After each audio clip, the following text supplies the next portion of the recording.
إن الحمد لله نحمده ونستعينه ونستغفره ونعوذ بالله من شرور أنفسنا ومن سيئات أعمالنا ما يهده الله فلا مضل له وما يضلل فلا هادي له أشهد أن لا إله إلا الله وحده لا شريك له وأشهد أن محمدا عبده ورسوله السلام عليكم ورحمة الله وبركاته. الله مهربان خاتمه کار همه ما و شما را به خیر بگرداند. برادرای عزیز و گرامی، چند سوالی هست که میخواهم برای شما جوابشون رو گردانم. سوال اول گفتن استاد قرآن را بلند خواندن ثواب است یا پس خواندن ثواب است؟ قرآن را بلند خواندن ثواب است یا پس خواندن ثواب است؟ برادران و خواهران عزیز، اولا الله را سپاسگزاری کنیم که ما و شما قرآن خوان هستیم.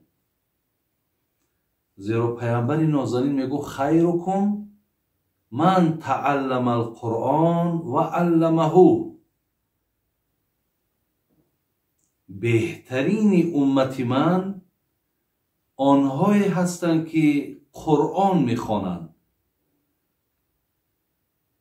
و این قرآن با خواندگیشان برای نفری که قرآن نمیخواند اون نفر باز از قرآن خوانی آگاه میکند، قرآن خوان میکند.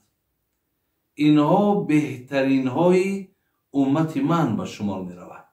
برای همین جای شکرگزاری هست هر خواهر و هر مادر و هر پدر و هر یک دادر و هر کسی که باشین وقتی قرآن میخوانین شما دانین که بهترین امت پیامبر گرامی به شمار میروید. الحمدلله رب العالمین.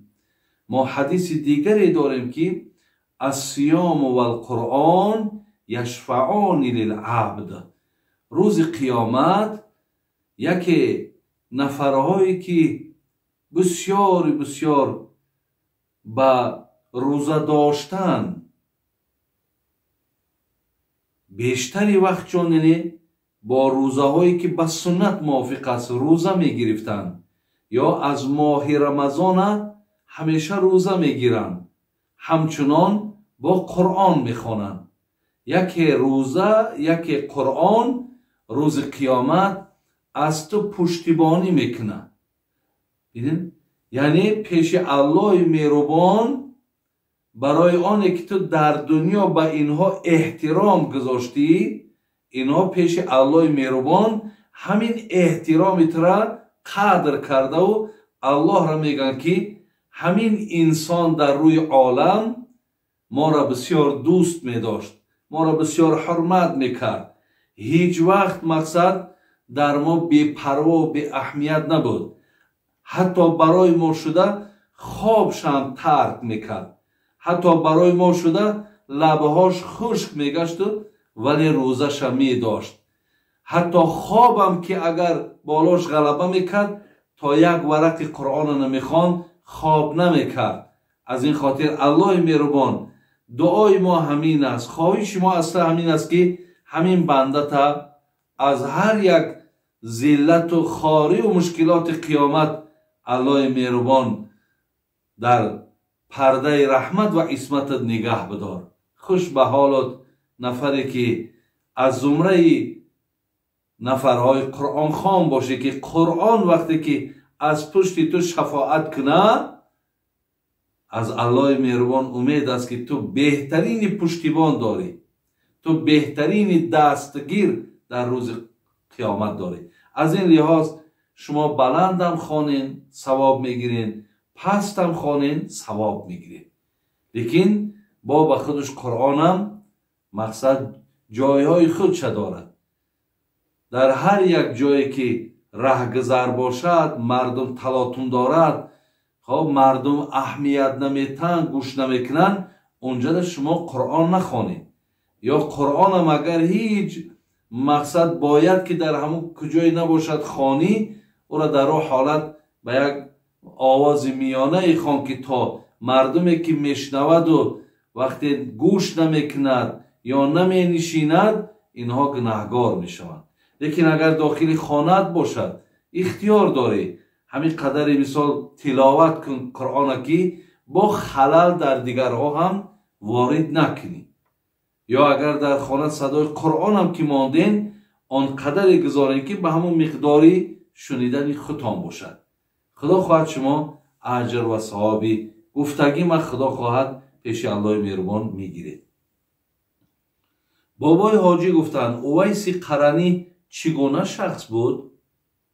پیغمبر ما صلی الله علیه و سلم به صحابگانش خطاب کرد که رفته از او دعا گیرید. اویس قرنی صوابه نبود کو؟ صحابه نویسنده صحابه نبود.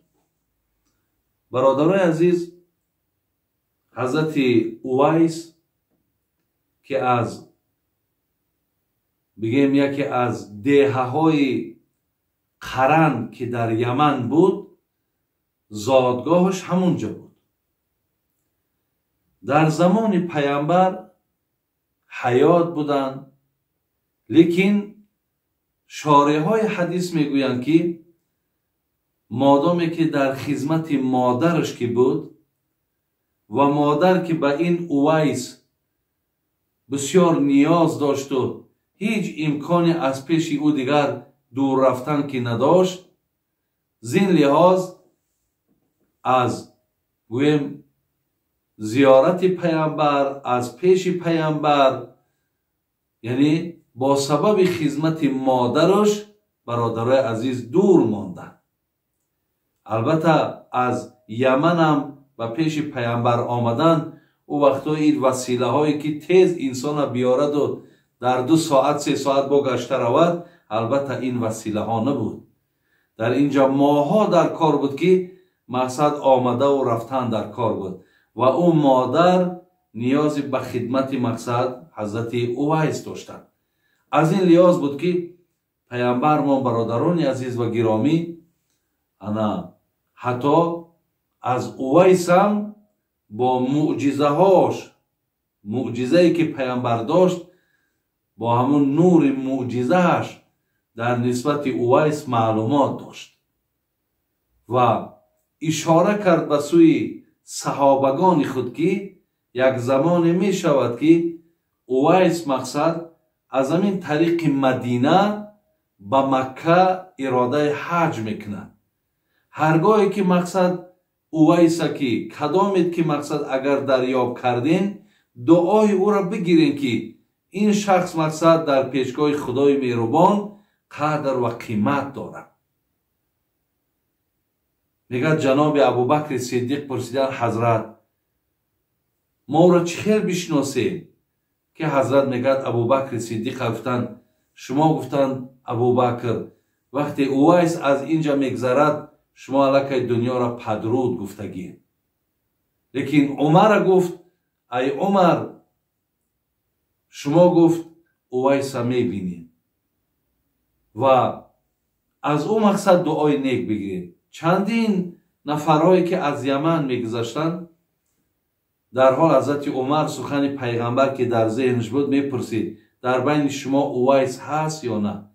باری وقتی که یک طایفه مردم دید که اراده حج دارن گفت در بینتون اویس هست؟ البته او قوم از این بزرگی و ای فضیلت اویس میگه درکدار نبودن. یک نفره که عادی، یک نفره که چشم ناگیر، چشم نارس، یک آدمی فقیر، هیچ مقصد او گروه نمیدانست که این نفر پیامبر مقصد تاکید کرده از اصحابش که از این دعا بگیرین. بعدم گفتن ها بله داریم اونم فلانی مقصد اویسای.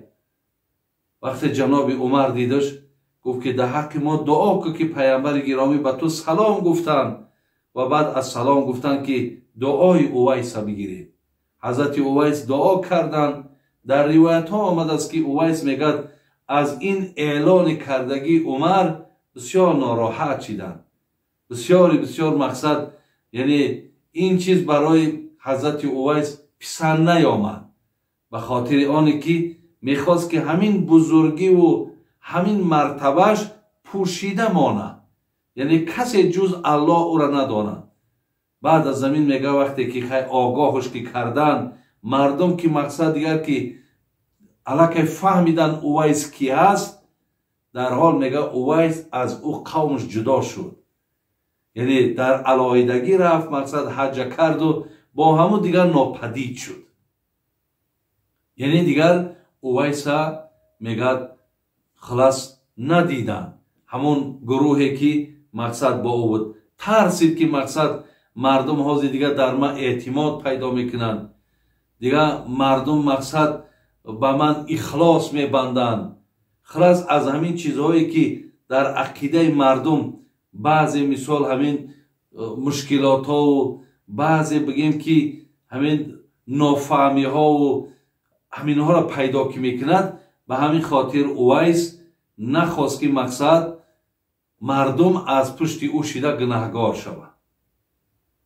برای همین برادرای عزیز و گرامی، لیکن عاقبت حضرت اویس برادرای عزیز و گرامی که از زمره تابعین حساب میخورد، یعنی صحابه ها را دید در جنگی که در جنگ سیفین بود، جنگی که بین حضرت معاویه و بین حضرت علی بود، از پشت حضرت علی مقصد در جنگ اشتراک کرد و همونجا مقصد کشته شده. برای همین این است برادر عزیز یک معلوماتی که در کتاب در حدیث آمده است، همین مقداری که دیدم برای شما رسانیدم. الله رحمتشان کند چقدر احتیاط میکردن. امروز بینین برادرای عزیز، ما برای شهرت شده یا برای خودمان کسی شناسه، البته به البته بسیار سعی میکنیم، بسیار تلاش میکنیم، بسیار کوشش میکنیم که مقصد همین شهرت ما همه جا فرا بگیره. هر کاری که برای شهرت شد، هر کاری که برادر عزیز برای خودنمایی شد، خودستایی کشید، دیگر او کار معنی ندارد. دیگر او مقصد حتی شهرت هم که اگر همه جا را فرا بگیرد، لیکن گپ تو کارت هیچ نتیجه ندارد. از این لحاظ از شهرت جستن، برای خود معروف کردن، خب یا مردم از علم تو از فضلت آگاه کردن، برادرای عزیز این چیز هیچ خیری ندارد، هیچ خیری در این وجود ندارد. همیشه کوشش کنید که مقصد از این راه ها خدا را عبادت نکنید. چگونه که حضرت اویس هم از نامش و از شرفش و از شهرتش علاقه در بین همون قومش ناراحت شد. خدای مهربان همین توفیق همه ما و شما را نصیب بگردانه. سوال دیگر، استاد میگویند که کسی حج عمره کند ثواب خوب نمیگیرد و حاجی نمیشود. آیا این سخنها درست است یا نه؟ نه برادران، هر کسی که خواه حج فرضی میکند خواه حج عمره میکند، البته به البته پیشگاه پروردگار در و ثواب میگیرد. ما در حدیث ها داریم العمره الی العمره کفارتون ما بینهن. کسی اگر یک عمره میکنه باید از پشتی و با یک عمره دیگه میکنه، اگر بین یک سال بعد امسال حج عمره کرد با سال آینده با حج میکنه، بین همین در یک سال در هر لحظه خطایی کرده باشد، علاقه به طفیل همون عمره خدای مهربان همه خطا و کمبود لغزش میبخشد. یا ما در حد یا که ما در مقصد حدیثا داریم که کسی در ماه رمضان اگر عمره را به جا بیارد مثل همون حج فرضی ثواب میگیرد. ما در حدیثا داریم برادر عزیز که هر کسی که اگر عمره یعنی حج را که سنت است بگیم وقتی که به جا میاره، حتی الله مهربان گفته است یگانه مکافاتی بالاترینی که جنت هست برای همون شخصی که حج عمره میکنه برای او عطا میکنه. از این خاطر دیگه از این در ثواب بالاتر چی است؟ برای همین برادر عزیز خداوند توفیق دهد که ما و شما مقصد دنبال این ثوابا باشیم. سوال دیگر: بابا جان، من دانشجو هستم. خانه‌مان از پنجکین تا دوشنبه 290 کیلومتر هست. وقتی که من 5 روزه به نزد پدر و مادرم می روم، نمازهای فرضی را باید 2 رکعت خوانم یا همش را خوانم؟ این دادر ما دانشجو بوده است. انا هرگاهی که اگر این برادر ما از پنجکین که می آید، ما حاضر میگیم 89 یا 90 کیلومتر، هر کسی که از همون منزلش اراده سفر دارد او را ما مسافر میگیم. و این خاطر مادامی که این دادر ما از 90 کیلومتر زیادتر که خلاص به دوشنبه را می آید، اینجا دا نیتش اعتباره. اگر کسی باشد، خواه دانشجو خواه کسی به یک مقصد کاره، نیت تا 15 روزه باشد تو مسافری، یعنی 4 رکعته را 2 رکعت میخوانی نمازهای فرضی تا. ولی اگر به شرطی که نیتت ای 15 روز زیاد ایستادن باشد، در راه نمازها را قصر میخوانی، یعنی 4 رکعته را 2 رکعت. زمان در همون جایی که نیتی از 15 روز زیاد ایستادن داری، مثال دوشنبه باشد، اگر اینجا در لکه پره میخوانی، یعنی وابسته به نیت تای تا 15 باشد قصر میخوانی، ای 15 نیتت زیاد باشد پره میخوانی. ولی این دادر ما وقتی که مقصد اگر بیزن باشه و در دوشنبه مقصد خوابگاه خوابه و در پنجکین خانه پدر و مادر شه، هرگاهی که پنجکین که رفت، این وطن اصلیش پنجکین تای، در اونجا که رفت این آدم پر نمازاش میخونه، زیرا وطن اصلیش همون پنجکین تای. برای همین دادر عزیز شما در اونجا پر میخونید. هرگاهی دوشنبه آمدین وابسته به نیت تای، تا 15 باشد قصر، ای 15 زیاد باشد نمازات پر میخونید. سوال دیگر: در روسیه در مسجد در یک طرفش سرتراشخانه است و در همان جا موی سر پس میکنند، جایز است یا نه؟ اگر در درون مسجد برادران عزیز و گرامی، هر کاری را که اگر انجام تین شما گناهگار میشه. و مسجد اگر رسما مسجد باشد، مردم در همون جا نماز میخواندگی باشد، یعنی بعد نماز خواندن شما با همون جا در مقصد همون استول تانمان اینو با سرتراشی کنین، این نادرست است.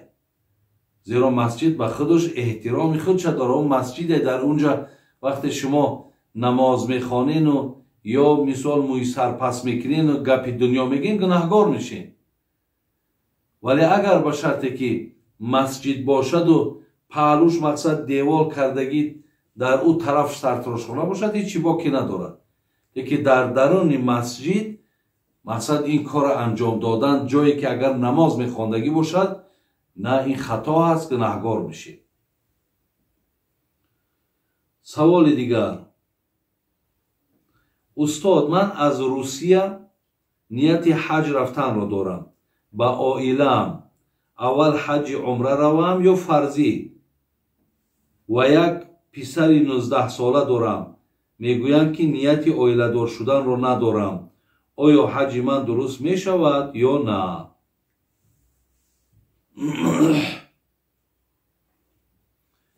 این یک نفر همراه زنش میخواهد که حج رود و یک فرزندم دارند. مقصد زمان زنگیریش آمده است. خلاص میره زن بتون یا برم حج کنم، اول حج فرضی کنم یا حج عمره کنم؟ اول حج فرضی کنیم. اگر به شرطی که شما را مبلغ شرایطتون میرسیدگی باشد، شما روید اول حج فرضی کنید. بعدا انشاءالله که گشته آمدین، خدا خواهد بعد بچه‌تون زن میتین. حاضر که در گردن شما همو امکانیت حج فرضی که پیدا شده باشد، باید حتما حج کنید. یعنی فرزند زن دادن این بزیمه شما نیست.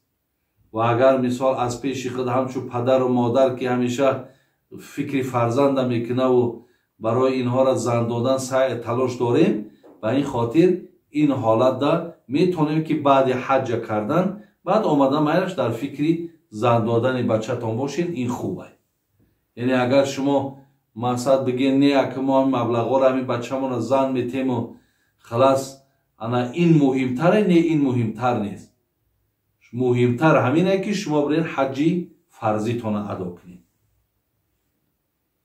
استاد یک چیز رو 2000 خری بعدن 8000 فروشی، این حلال است؟ چون که در اسلام فقط یک برابر میگن حلال است. آیا همین درسته؟ یعنی اگر هر چیزی را که ما میخریم، بگذار مبلغ اگر 1000 سوم که خریم، اگر ما همون را یک برابر 2000 دو برابرم 3000 4000 بفروشیم، حلال است. یعنی در اسلام نآمده است که در بالای همون مال خریدگی یک برابر بمان یا دو برابر بمان. این طریق فایزی مخصوص جدا نشیده، فقط بالای مال مونده همون مقداری را میمونیم که همه اون خراجاتایی که کردیم اونها هم مقصد پوشیده شود و یک چیزا که با در همین بین برای ما و شما از فایده مالمون هم ماند. لیکن جبر کردن در کار نیست. در جای همون فایزی که مقصد میگیم چند فایز، اینجا در فایز جاش فقط انصاف و ترحم ما و شما، دینداری ما و شما ایستادگی. چقدر اگر ما غمی مثال برادرای مسلمان ما نبخریم، چقدر برای مردم سبکی بیاریم، همون قدر انشاءالله در جان ما و شما برکات است، در جان ما و شما خیر است. برای همین این خیل یگان فایز معین، یگان حصه معین، یعنی در مقصد تجارت ما و شما آمدگی نیست.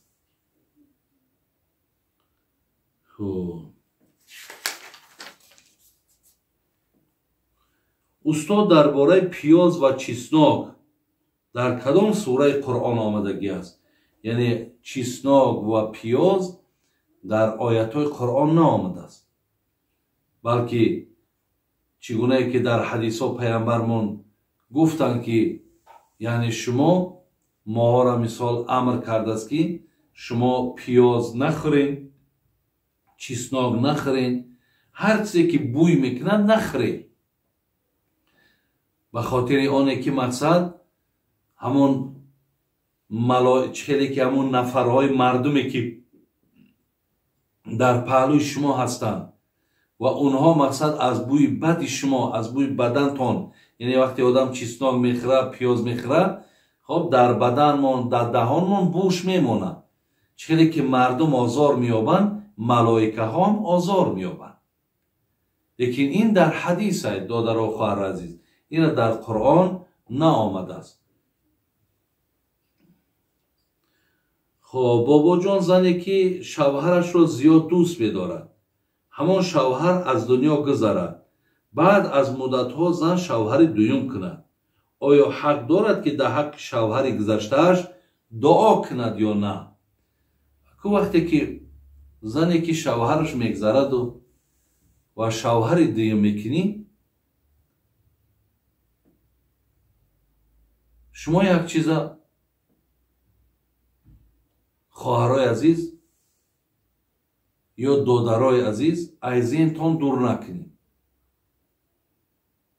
که وقتی در پیش شوهرت، شوهر همون مردگی تای، سردادگی تای، وقتی تعریف میکنی، مقصد همین آدم ایماندار یا ننگ ناموس داره.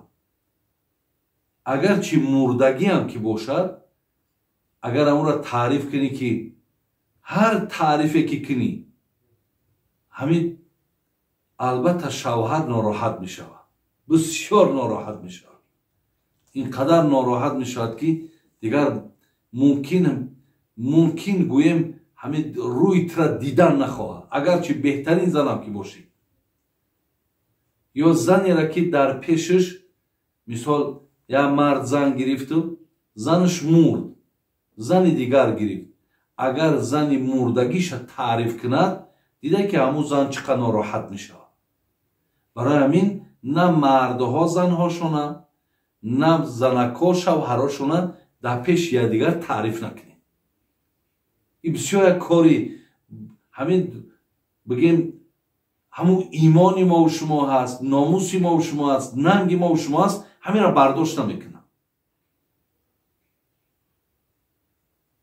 برای همین این سادگی را نکنیم. و اگر دعا کردنی هم که باشی همون را پنهان دعا که هیچی گپی نداره، دعا که در حقش هم نیازی به دعا داره، لیکن همون را شرط نیست که همون دعا تا بیای در پیش شوهرت یا در پیش فرزندات مقصد آگاه کنی که من در حق همون دعا میکنم یا در حق همون یا ورق قرآن میخونم. چیزی میکنی نمیکنی همون پوشیده باشد، تماما از او یگان خبر آگاهی در پیش شوهرت نباشد. برای همین هر کسی همین کار کرده است این چیزا چندین بار رخ دادگیه، باور کن به جدایی برده رساندگیه. برای این کارها را نکنیم خواهرای عزیز و برادرای خیلی گرامی. بابا جان میگویند که کاستیوم یا بالاپوش را در سر کتف پرتایی گناه سخت است، یا اینکه سخن حقیقت داره یا نه. یعنی بعضی آدما مثلا همون جامه‌شا یا کاستومشا گویم در بالای همین کتفش میپرتاید. آیا همین مقصد جایز هست یا جایز نیست؟ البته نکردنش بهتره. اگر ما در بالای کتفون همون را نپرتاییم بهتر است، یعنی دستمان در آستیناش اندازیم. خیلی در بالای کتف پرتافتن این هم یکی ای نشانه بگیم همون بلند هوایی یا بسیار بگیم خطا برتر دانستن و همون فخر کردن. به این خاطر این چیز اگر ترک کنیم بهترش همینه، خواه خواهرای ما باشد خواه برادرای ما باشد. این چیز در مردم تاجیک ما نیست. قریب که همین چیز ببینیم در یگان کس ما نمیبینیم، در نه زن نه در مرد، همین چیزها قریب کی نیست در مردم ما، یعنی می عادت مردم ما ندارد. خب زکات رو در کدام ماها دهی که جایز است و اگر یک سال از زکات دادگیت ناگذشته باشد باز زکات دهی می شود یا نه؟ یعنی زکات ماه نداره. یعنی اگر زکاتی ما ای رمضان بر رمضان که اگر زکات به دادگی باشون همین دوام سال ده اگر هر یک آدمی مستمند یاردم کنم، هر یک نفری ده مبلغ گذاری کنم و همونها را مقصد در بالای همون ورق کتابت کنم، مثال چی مقدار دستی کی را گرفتم، چند قدر یاردم کردم، همون مبلغم اگر حساب کردم بگیرم آمده رمضان ده مقصد حساب کنم که اگر به شرطی که از مال دادگیم همین مبلغای دادگیم حساب کنم که زکات اگر برآمدگی باشد تمام، دیگر زکات هم کردن ساقطه. برای بهترش همینه شما سال به سال نیستید، این مردم نیاز داره. برای همین هر روز هر ماه اگر شما چیزی از دستان میآید شما هم را کردن بگیرین و نویساندن بگیرید و در اخیر میآید وقتی که ماه زکاتون که آمد همونجا بعد جمع حساباتون را کردن بگیرین با مثال بگیم مقدار مالتون، چیزی که ماند یا چیزی که نماند همونجا دیگه حاصل میشد. یعنی در دوام سال دادن زکات البته بهترین است. سوال دیگری که در اینجا آمده است میگوید آیا اسم جمعه خان درست است یا نه؟ درست است برادران عزیز. اکنون مردم ما بیشتر که همین مایل و محبت هاشون و همین ذوق هاشون که بیشتر به همین شنیدگی هاشون که روز جمعه بهترین روز است و در ثواب بالاتر از عید قربان و عید رمضان است. فرزنداشون که روز جمعه تولد میشید میموندنش جمعه خان، ماه سفر دا که میشید میموندن سفر، ماه رجب دا میشید میموندن مثال رجب. بینین یعنی به همین خاطر انشاءالله نامه های بد نیستن، درستن. استاد شما گفتید که شوهری که از زن ناراضی باشد تا صبح ملائکه ها همون زن را لعنت میکنند. استاد اگر شوهر سخنهای قبیح گوید، زن را رنجاند، آزار دهد و زن اگر از شوهر ناراضی باشد، در اینجا چی می شود؟ ما در حدیث های پیامبرمون داریم خواهرای عزیز که اگر زن مرد بیهوده برنجاند یا طبیعت زن همیه که همیشه مقصد برای همین مرد یگان راحت خیر نمیخواهد، یعنی بیهوده باشد، بی سبب باشد. این حالت دا حقیقتا الله و ملائکه هاش حتی از این زن ناراحتند. چگونه ای که آمد در حدیث ها، ملائکه ها تا صبح یا تا زمانی که همین زن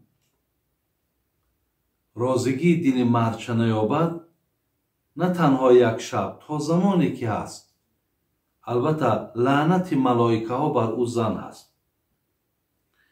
لیکن اگر به شرطی که عکسش باشد، یعنی مردی هست که همیشه همین حالت بر بالای زن میاره،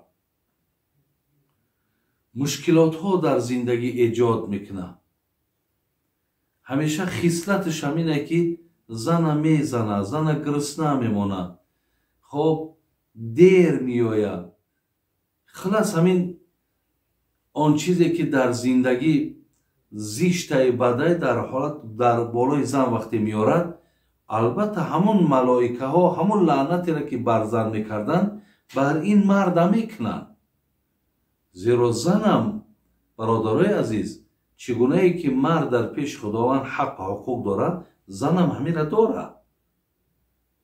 یعنی هیچ وقت این اندیشه را از ذهنهاتون بیرون کنید که فقط و فقط مقصد باید زن رضاگی دل مرده که بیاوه، مردم باید مقصد به موافق طبع همون زنم باید کار کنه، یعنی به مقصدی که راضیگی از جانبین باشد، از طرفین باشد، هر دو راضی باشد. ببینین شاعر میگو بر نمیخیزد به تنهای صدا از هیچ دست، لال گویان میشود چون ترجمان پیدا شود. البته یک دست صدا نداره، هر دو طرف باید دیگر احترام گذارن، قدردانی کنن. برامین بسیار امروز در مردم ما همین چیز حقیقتا بسیار یک بگیم انا برتری پیدا کرده است که فقط و فقط باید که زن رضاگی شوهر بیابد، لیکن شوهر رضاگی زن باید نیابد گفتگی. یعنی این چیزها که کم ترغیب تشویق شده است، مردم همین خیلی گمان میکنن.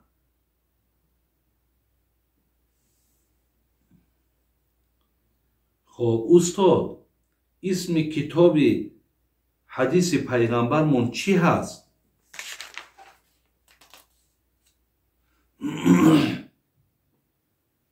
کدام برادر گفته است که اسم کتاب پیغمبرمون، یعنی اسم کتاب حدیث های پیغمبرمون چی است؟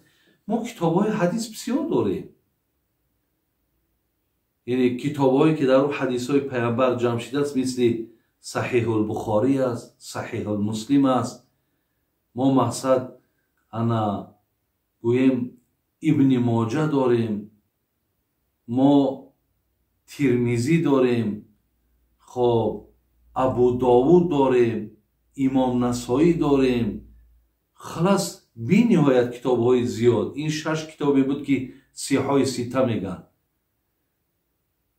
بغیر این ما مثال کتاب های با خیلی زیاد حدیث جمع آوری، مثال چه از مسند امام ابو حنیفه، مسند امام احمد، همچنان مثال گویم از این طرف دارومی و قطنی و همچنان مثال مصنف ابن ابی شیبه و عبدالرزاق و خیلی محدث های زیادی داریم که در کتاب هاشون حدیث های پیامبر را جمع کردن. یعنی همه در یک کتاب نیست. مردی که 2 زن دارد در قیامت با کدامش میخیزد و قدر زن یکم بلند است در قیامت یا زن دوم؟ یعنی روز قیامت وقتی مردی که مثال یک زن گرفت و او زن مقصد تقدیر الهی بود و گذشت و زن دیگر گرفت، شاید این شم گذشت با زن دیگر گرفت، آیا روز قیامت با کدام اینها هست؟ همه اینها در روز قیامت الله مهربان در نکاح همون مرد همش داخل میکند. اینجا نمیگد که زن یکم ای زن دوم با مقصد بالاتر و بقدرتر است. هر کدامش که نباشد انشاءالله روز قیامت اونها هم در قطار همون حورهای جنتی که مقصد گویم چقدر زیباگی که اونها را وصف کرده است، از اونها ده حتی میگه زنهای دنیایی زیباتر میشوند. از این خاطر یعنی اونجا ده خواست زنی اول باشد خواست زنی دوم هم که باشد، اینها هم در نکاحی همون مردها هستند. بابای حاجی در عقیقه پسر یک گوسفند میکشیم و دیگرش رو بدتر میکشیم و اگر یک گوسفند کشیم یک بوز کشیم درسته؟ درسته. خواه یک تا میکشه بعد دیرتر یک تاش میکشد، یا اینکه اگر یک تا بوز میکشد یک تا گوسفند میکشد درسته، یا 2 تا بوز هم که کشد درسته، یا 2 تا گوسفند هم کشد درسته. یعنی همشون درسته. استاد شنیدم که کسی از بیماری سرطان رگ وفات کند شهید می شود. آیا این درست است یا درست نیست؟ البته درست است. هر کسی که از بیماری سرطان، یعنی اگر یا اینکه بیماری های مثال گوییم که نفسگیرک میگن، آسما میگیم، یا مقصد از همین وباهایی که آمده است، از همینا از هر کدامش که انسانی که اگر از دنیا گذرد خدا را شناسد، ای خدا بترسد، عبادتاش انجام تید، برای اینها انمون مکافات شهیدی در عوض همین بیماری که او را از دنیا کنده کرد، خداوند او را شهید از دنیا میگذراند. گفته است که نیت غسل خواندن شرط است یا با بدن جنوب خواب کنی بعد غسل کنی گناهگار میشوی؟ یک برادر گفته است که اگر نیت غسل ندونی، یعنی با خانگیش گویم با آیلش هم خوابه میشوه لیکن دعای غسل نمیدونه، یا هم خوابه میشوه مقصد در حال نمیرود آبازی کند و بعدا مقصد میخواهد که یعنی اگر قسم شب باشد میخواهد که پیش نماز بامداد غسل کنه و بعدا خیلی خلاص انا پای نماز شود. آیا همین روی نگاه دین درست یا درست؟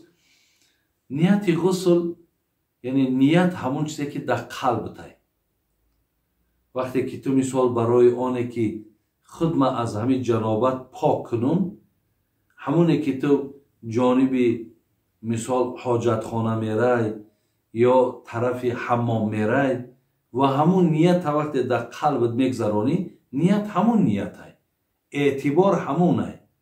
шарт нест ки ту бо забонат ҳамун нията мақсад чихеле ки дар намоз мо шумо мегим яъне зарурат ки нест, барои ҳамин зарурат надорад. ҳамун нияти қалбӣ худаш эътиборе. ва баъди мисол ҳамхоба шидан, агар мақсад шумо хоҳем ки аз саҳар ғусли ҷанобат кунем, ин ҳолатда мувофиқи суннат ҳад якқаламон мустаҳаб кунем, яъне рафта баъди ӯ қазои ҳоҷат кунену як мустаҳаб кунем. ва баъди мустаҳаб кардан омада агар хобам ки кунен, ай қисми саҳар пешаи намозам агар мабодое ки хестену ғусл кардену намоза мисол хо дар масҷидаи хо дар хонаи мехондагӣ бихонен, иншоалло ҳичи боқӣ надорад. яъне бо бадани ҳамун ҷанобате ки бигем шумо дар ҷойгаи хобтонам ки бошен, шумо гунаҳгор намешед. яъне шумо ягон гуноҳе накардед. шумо бо ҳамун хонаи ҳалоли худтон чизе ки мисол бигем ки худо расулш фармудагӣ аст анҷом додем ва баъди ӯ агар хобам ки кардӣ, ту гунаҳгор нестӣ. ва агар мабодои баъзиҳо мегӯянд яке агар ҳамун ҳолатда ҷонат бибурояд, ки ҷонамшон ки биромад, агар ин одам мақсад ба ӯ гуфтаҳое ки дар зеҳнои мо ҳаст ки одам ҳаром мебира, ин одам мақсад гунаҳгор мурдааст, не бародарои азиз, ин ҳолат дар пайғамбармонам буд ва ҳамин ҳолата пайғамбарам анҷом додагӣ ҳаст. барои ҳамин инам бигем ба мувофиқи ҳамон роҳи пайғамбармон ҳаст. агар мисол ин кор гуноҳ мешид, моро таъкид мекард ки баробари мақсад ҳамин кор тамом шудан, бира даро мақсад ту ғуслта кун. барои ҳамин ин чиз таъкид шудагӣ нест. аз ин лиҳоз ҳамун хобам ки кунаву пешаи намози таҳаҷҷуду шай, пешаи намози бомдод шай, агар хесту ғуслам ки кард, дуруст мешавад. худо оқибатҳомона ба хайр, имономона бо саломат нигаҳ дорад. салому алайкум ва раҳматуллоҳи ва баракотуҳ.